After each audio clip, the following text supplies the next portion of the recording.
Bonjour les amis, je voudrais vous parler de ce livre, dont je vous ai déjà brièvement parlé quand je l'ai acheté. C'est un livre de François Julien, dénommé Petite philosophie pratique de la médiation. Et un petit passage que je voudrais partager avec vous, où il nous dit que peut-être il faudrait entrer, pour entrer dans la pensée du milieu de la médiation, alors c'est le vocabulaire de François Julien, il faudrait qu'on se défasse de notre idée d'un milieu immobile. Aristote définissait ce juste milieu comme de la médiété, arrêté à égale distance des extrêmes. Comme égale distance, c'est-à-dire ou de l'excès et du défaut, du trop, du trop peu. Bref, comme l'idéal du courage, dit-il, défini à égale distance de la peur et de la témérité.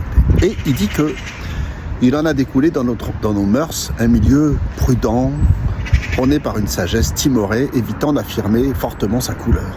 Une médiocrité qui n'est pas forcément dorée, comme on l'a souvent décorée, mais grise. Moi, je pense à la citation de la Bible qui dit « Dieu vomit les tièdes ». Car le milieu de la conduite n'est-il pas plutôt de pouvoir évoluer de l'un à l'autre côté, c'est-à-dire d'être capable de l'un comme de l'autre opposé.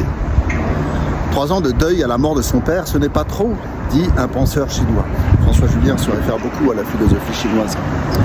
Mais aussi boire des coupes sans compter au cours d'un banquet, ce n'est pas trop non plus.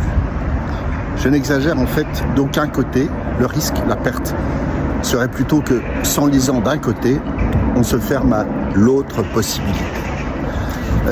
Ça, c'est ce qu'on fait en thérapie, notamment en gestalt thérapie, avec cette idée que nous ne cherchons pas à ce que les gens soient gentils ou méchants, honnêtes, malhonnêtes, on cherche à ce qu'ils soient capables de se déplacer d'un pôle à l'autre.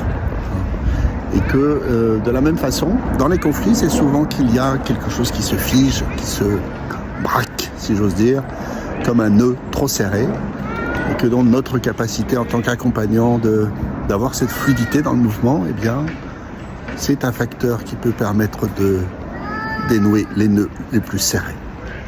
À bientôt.